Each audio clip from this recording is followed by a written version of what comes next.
ನಮಸ್ಕಾರ ಇದ್ದವರು, ನಾನು ನಿಮ್ಮ ಮಂಡ್ಯವ್ರದ್ದು ಶಿವಕುಮಾರ್. ಇವತ್ತಿನ ಟಾಪಿಕ್ ಏನಪ್ಪ ಅಂದರೆ, ದರ್ಶನ್ ಅಭಿಮಾನಿಗಳಿಗೆ ಕೆಲವು ಕ್ವಶನ್ ಕೇಳ್ತೀನಿ. ಕ್ವಶನ್ ಅಲ್ಲ, ಕೆಲವು ಆಪ್ಷನ್ಗಳು ಕೊಡ್ತೀನಿ. ಅದರಲ್ಲಿ ನೀವು ಯಾವುದನ್ನು ಸೆಲೆಕ್ಟ್ ಮಾಡ್ಕೊಳ್ತೀರಾ ಅಂತ ಕಮೆಂಟ್ ಮುಖಾಂತರ ಹೇಳ್ತಾ ಹೋಗಿ.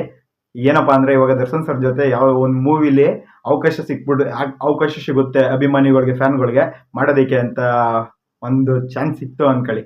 ಅದರಲ್ಲಿ ಕೆಲವು ಪಾತ್ರ ಇರ್ತವೆ, ಹೇಳ್ತಾ ಹೋಗ್ತೀನಿ. ಅದರಲ್ಲಿ ನೀವು ಯಾವುದನ್ನ ಆರಿಸ್ಕೊಳ್ತೀರಾ ಕಮೆಂಟ್ ಮುಖಾಂತರ ಹೇಳಿ. ಫಸ್ಟ್ ಒನ್ನು ಅವ್ರ ಫ್ರೆಂಡ್ ಆಗಿ, ಸೆಕೆಂಡ್ ಒನ್ನು ಅವ್ರ ಬ್ರದರ್ ಆಗಿ, ಥರ್ಡ್ ಒನ್ ಬಂದ್ಬಿಟ್ಟದೆ ಅವರ ಎನಿಮಿ ಆಗಿ, ದುಶ್ಮನ್ ಆಗಿ, ಆಪೋಸಿಟ್ ವಿಲನ್ ಆಗಿ. ಈ ಕ್ಯಾರೆಕ್ಟರ್ಗಳಲ್ಲಿ ನೆಕ್ಸ್ಟ್ ಒನ್ನು ಪೋಷಕರಾಗಿ. 4 ಕ್ಯಾರೆಕ್ಟರ್ಗಳಲ್ಲಿ ಯಾವುದನ್ನ ಆಪ್ಷನ್ ನೀವು ಚಾಯ್ಸ್ ಮಾಡ್ತೀರಾ ಅಂತ ಹೇಳ್ತಾ ಹೋಗಿ.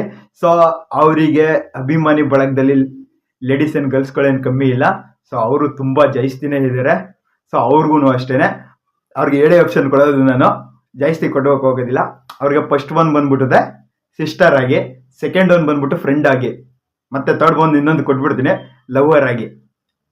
ಲವರ್ ಅಂದರೆ ಹೀರೋಯಿನ್. ಈ 3 ಪಾತ್ರಗಳಲ್ಲಿ ನೀವು ಲೇಡೀಸ್ ಅವಕಾಶ ಸಿಕ್ಕಿದ್ರೆ ಯಾವ್ದಾದ್ರು ಮಾಡ್ತೀರಾ? ಈ ವಿಡಿಯೋ ಬಂದ್ಬಿಟ್ಟಿದೆ ದರ್ಶನ್ ಸರ್ ಡಿವೋರ್ಸ್ ಅಭಿಮಾನಿಗಳಿಗೋಸ್ಕರ. ಕಮೆಂಟ್ ಮಾಡಿ ನೀವು ಯಾವ ಪಾತ್ರದಲ್ಲಿ ಅವ್ರ ಜೊತೆ ಮಾಡೋದಕ್ಕೆ ಇಷ್ಟಪಡ್ತೀರಾ ಅಂತ. ಓಕೆ, ನೆಕ್ಸ್ಟ್ ವಿಡಿಯೋದಲ್ಲಿ ಸಿಗೋಣ. ಎಷ್ಟು ಜನ ಯಾವ್ಯಾವ ಪಾತ್ರದಲ್ಲಿ ಅವ್ರ ಜೊತೆ ಅಭಿನಯ ಮಾಡಬೇಕು ಅಂತ ಆಸೆ ಇಟ್ಕೊಂಡಿದ್ದಾರೆ ನೋಡ್ತಾ ಹೋಗೋಣ. ಇವತ್ತಿನ ಈ ವಿಡಿಯೋ ಆಗಿತ್ತು ದರ್ಶನ್ ಸರ್ ಅವರ ಬಗ್ಗೆ. ಮತ್ತೆ ಸಿಗೋಣ. ವಿಡಿಯೋ ಇಷ್ಟ ಆಗಿದ್ದಲ್ಲಿ ಲೈಕ್ ಮಾಡಿ, ಕಮೆಂಟ್ ಮಾಡಿ, ಶೇರ್ ಮಾಡಿ, ಸಬ್ಸ್ಕ್ರೈಬ್ ಮಾಡಿ. ಓಕೆ, ಬಾಯ್. ಡಿವೋರ್ಸ್ ಅಭಿಮಾನಿಗಳೆಲ್ಲರಿಗೂ ಶೇರ್ ಮಾಡ್ತಾ ಹೋಗಿ. ಮತ್ತೆ ಸಿಗೋಣ. ದರ್ಶನ್ ಸರ್ ಬಗ್ಗೆನೇ ಟಾಪಿಕ್ ಸಿಕ್ತು ಅಂದರೆ ಅವ್ರ ಬಗ್ಗೆನೇ ವಿಡಿಯೋ ಮಾಡೋಕ್ಕೆ ಟ್ರೈ ಮಾಡ್ತೀನಿ. ಬಾಯ್ ಬಾಯ್ ಬಾಯ್ ಬಾಯ್.